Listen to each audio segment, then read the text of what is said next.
I'm with Halko Weiss. Hi, Halko. Hi, Serge. So do you want to start by saying a little bit about who you are?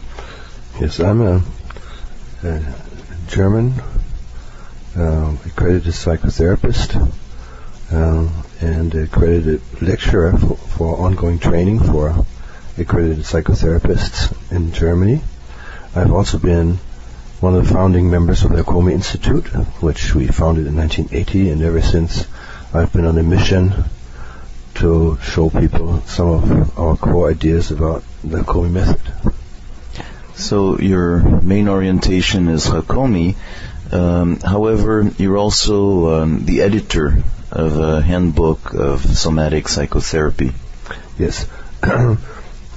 My friend Gustav became painfully aware at some point of the fact that cognitive behavioral psychotherapy and also psychodynamic therapy schools were finding out about the body and did as if they were just inventing the fact of using the body in psychotherapy, and had put on conferences about it and hadn't invited anybody from our colleagues, although we have such a long history and actually know quite a bit about how to work with the body and have so many ways of doing so. So we got really angry about that and said, well, somebody should write a book that establishes that body psychotherapy as a field. And we were kind of wondering why nobody's doing it and getting upset about it, and then we suddenly realized, well, we are not doing it either. So then we decided, okay, let's try to do it. So you went ahead, and this is not a book about Hakomi, it's a book about from different approaches to body psychotherapy. Yes, we're actually trying to offer our colleagues everywhere in the world, if we can, an idea what body psychotherapy is, from its history and its basic methodology, its applications, clinical aspects, and all kinds of things that are valuable to know about body psychotherapy, and that reflects the knowledge that we have in the overall field. And people, a lot of people contributed, like Eva Reich and Eugene Gentlin, Bessel van der Kolk, David Bordella, Ron Kurtz, Per Ogden, Judith Weaver, Alexander Lowen, Stanley Kaleman, Don Johnson, many people from the field that most body psychotherapists know have all contributed a piece of their knowledge, their particular knowledge that they have some authority over. And it's turned out to be a big volume, about 1,000 pages in German, and our English translation will probably cut it down to about 800, because English is a little easier to write, and everything turns out a little shorter. Yeah, but so at this point it only exists in German. At this point, I would say the book only exists in German, but the articles right now, about 80% of them have been created in English originally or have been translated. Oh, of course, because a lot of the writers are English speakers, English writers. Yes, actually, about authors participated in this project, and they're from 12 countries. Mm. So who uses this book in Germany? Well, it's a book that you will find in universities, university libraries, but I think a lot of our body psychotherapists have picked it up because it's an excellent book to just kind of look up certain kinds of issues. Mm-hmm. It's not about the different methods. It's about different issues that concerns us. So you want to maybe give a few examples? For instance, we may have a chapter on the history or general procedures, how we are using the body in psychotherapy in general, or it might be something about how we access psychological material through the body, or procedures of some sort, and applications like how it's being used in trauma therapy, or in working with children, or in groups. So it has a wide range of topics, and there are about 100 chapters in it. So, for instance, if you had a chapter on trauma, would it include one author's perspective or different approaches? Well, we would, a typical thing that we would do, we would look at who in our field has a particular knowledge about it. In this case, when it came to trauma, we asked Pat Ogden and Kokuni Minton, who have published a really interesting book that many of our peers may know, Trauma in the Body. And we asked them to write a chapter about that approach, but write it in a way that it's not just about their method. That they are the experts on about a larger perspective, and please include the larger perspective. That was a standard request that we made to all the authors. Do not write about your method, but write about that issue. Yeah. So, you say the book is used, of course, by body-oriented psychotherapists, but also in universities. Has it helped to make some headways in mainstream general psychology programs? We got, this is all Germany so far, and Germany has always been more open about the use of the body in psychotherapy, and it's being used in many hospitals, body psychotherapy. So it's it's more accessible there. But one of the things that we found out, that we got really, really, really good reviews. We sold comparatively really, really well in Germany for such a book. Actually, I got together with a publisher a couple of weeks ago, and he said, "Well, you guys are one of our success. You are some of our successful authors now." So they see this book as a really successful one, and the reviews we got is from mainstream psychology. A lot of people from mainstream psychology picked it up, looked at it, and it got really, really good reviews. Right. So in other words, the hope for the American English edition is that this provides a bridge between somatic psychotherapy and mainstream psychotherapy. Well, actually, what we're hoping is one issue is the bridge, and the other one is that we actually define the field. That we say, this is not so-and-so psychotherapist and this therapy and that therapy and all kinds of little things that doesn't really establish a coherent idea in people's minds, but to have a common description that people can have an idea about the fact that body psychotherapy is an art that has history and that has developed and that has a wide range of applications and methods. So it's a whole in a way, and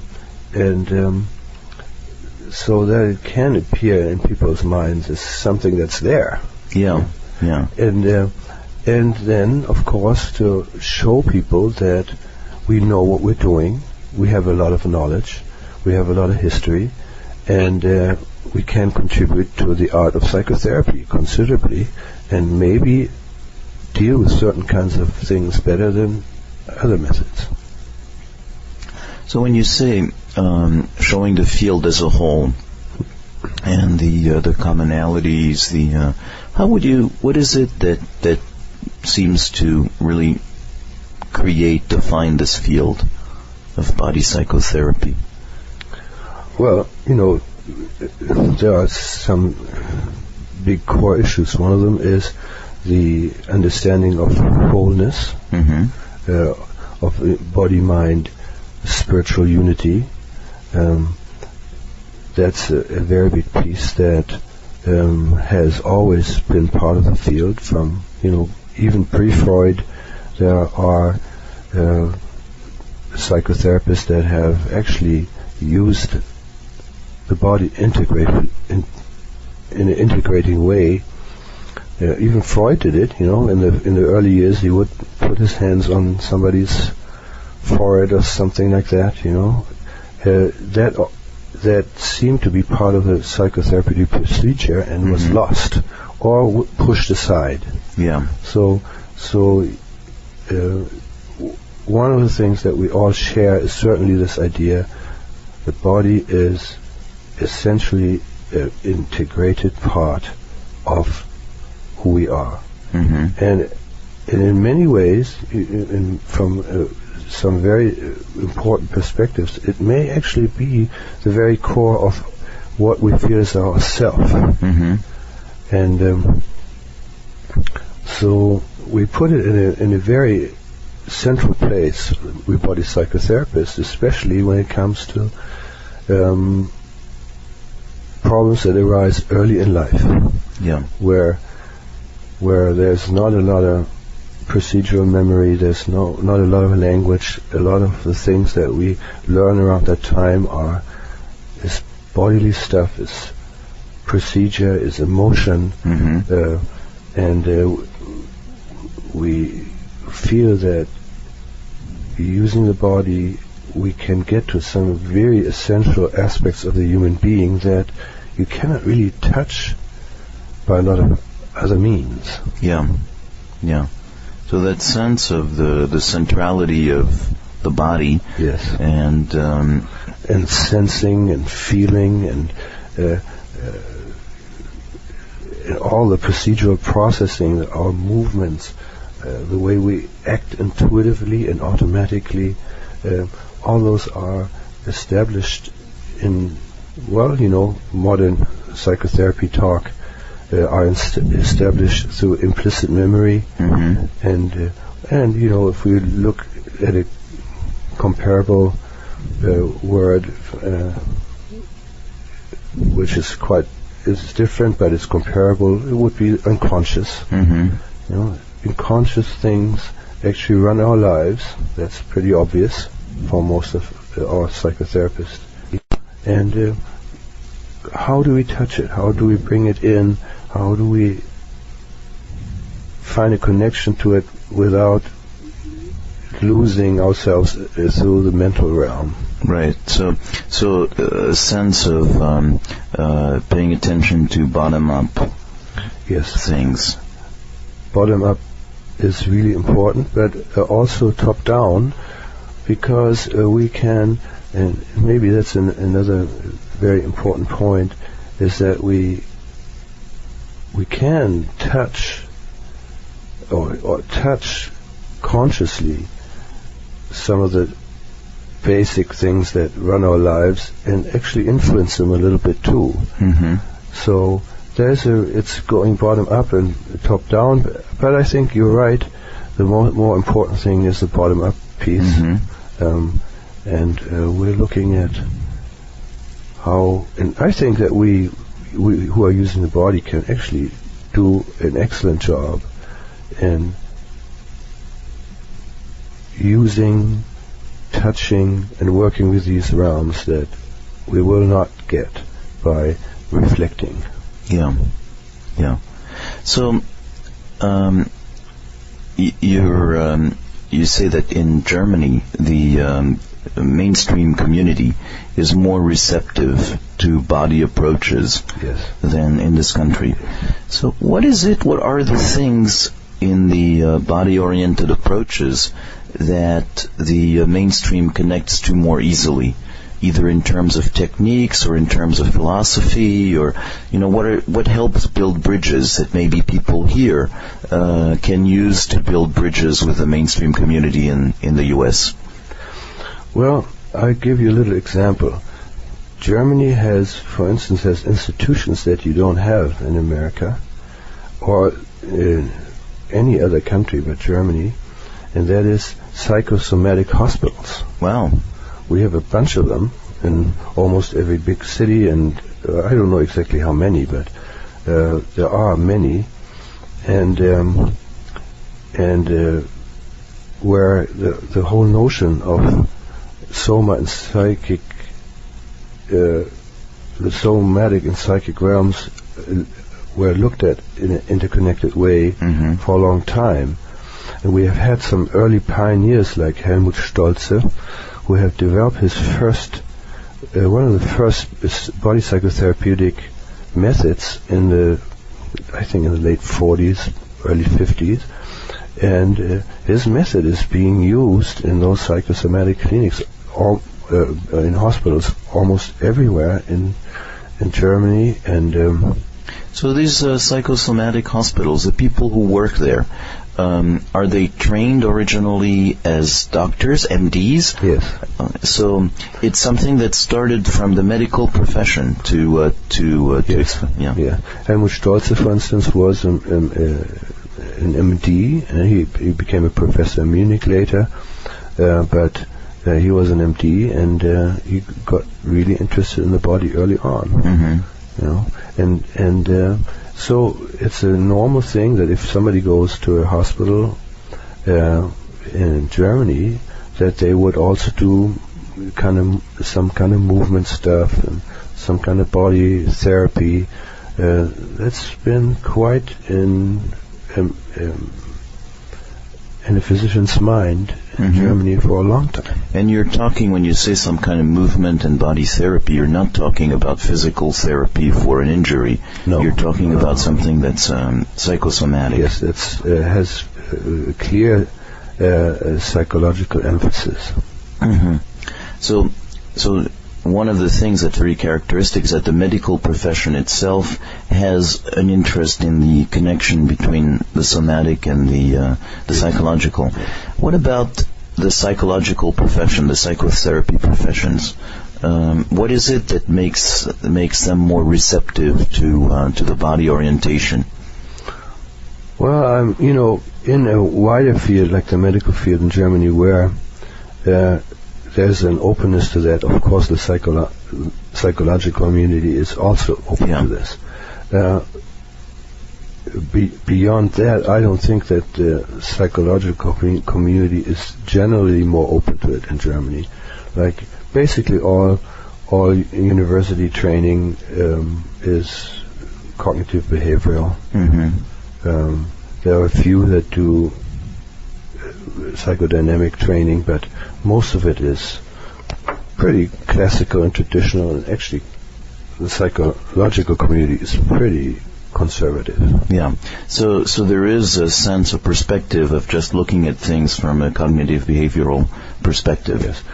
Well, when it comes to the academic realm, yes, it is. So do you have, for instance, something like managed care in this country where people would have treatment plans, or they would have a bit of a slant toward cognitive behavioral? Yes, we do. I mean, the whole system is different in Germany, but when you get paid by insurance, that's most likely what you get. Somebody who comes up with is diagnosing you and then uses one of the treatment plans. So how do you work in body psychotherapy within that context? Is it something you have to do outside of the treatment plans, or how? Well, most of the time, psychotherapists that using something else try to make it look like it was cognitive behavioral, and describe it in ways that'll be accepted, but then they do what they think is right. So maybe as part of something like writing a handbook, some kind of a system of creating a translation, of explaining the concepts of body psychotherapy in terms that cognitive behavioral people can relate to, and are you creating new concepts for these people? Are you creating bridges? What? Well, the book is the attempt is a two-pronged one. One is to actually give the field some kind of identification as a whole. Mm-hmm. Like, we are body psychotherapists, and this is what we do, and we're all in it, and all our big creators and people who have contributed are in it, and this is something whole that we can identify with. Mm-hmm. That's the one thing. The other thing is, we want to show our colleagues that do not know about psychotherapy, or body psychotherapy, that we do indeed have something to offer that is substantial, what we have. Mm-hmm. It's not some kind of whimsical, fancy idea that was invented recently and doesn't have much substance, but no, this is real. Yeah. Yeah. Yeah. So, as you're now bringing it, and you've been working and bringing it in the U.S. for a while now, what are you encountering among editors or the people who would be the gatekeepers, publishers? Well, we haven't talked to a lot of publishers yet, because before we can talk to publishers, we have to have all the key chapters translated well. Mm-hmm. And that is a big, big problem, because the body psychotherapy field is not very big. So there are only so many people who know body psychotherapy well enough to even understand the text correctly for translation. Mm-hmm. And then they have to be native English speakers, knowing either German or French or Spanish or Italian, so the original languages, being able to translate it, know what they're translating, understand what they're translating, mm-hmm. and translating it in a way that it's readable to the American audience. And the American audiences are pretty jaded when it comes to the quality of writing. Mm-hmm. If you go to Europe and read the academic writing, it feels stilted from an American point of view. So a translator also has to adapt the text in a way that the American audience will receive it, and not just kind of turn away, being disgusted by how complicated it sounds. Right. So it's a real art to translate, mm-hmm. to know about the body, to be really good at English, have enough time to do a lot of work like that, and get little money for it, and all those kinds of things together. You hardly find anybody who can do it all. So is this a call for translators? Oh yes, I mean, we can use any kind of help. Mm-hmm. There's a lot of our American peers who really would like to have this book, because they see the use of it, and we made quite a bit of headway. We raised a lot of money from the German, the Swiss ABP organizations, and from the EABP. Mm-hmm. But I think now it's America who has to chip in as well a little bit. Mm-hmm. Good. So we could end on this note, but I just want to check if you have something else that you might want to say. Well, basically what I would like to say is we can use support. So if some of you are interested in having that book, your help is welcome. And we're trying to find people in America right now who will complete this process, because, as you can tell by listening to me, I'm not a native English speaker, and I have no way of weighing how well a text is translated. So it needs our American friends who look at the text and say, oh, this doesn't sound quite good, and we need to change this a little bit and polish it and make it publishable. Yeah. So help, financial and work-wise, is needed. Good. So hope that people will respond to this. Okay. Thanks, Halko. Thank you, Serge. This recording is part of the Somatic Mindfulness and Relational Psychotherapy podcast. See the website relationalimplicit.com.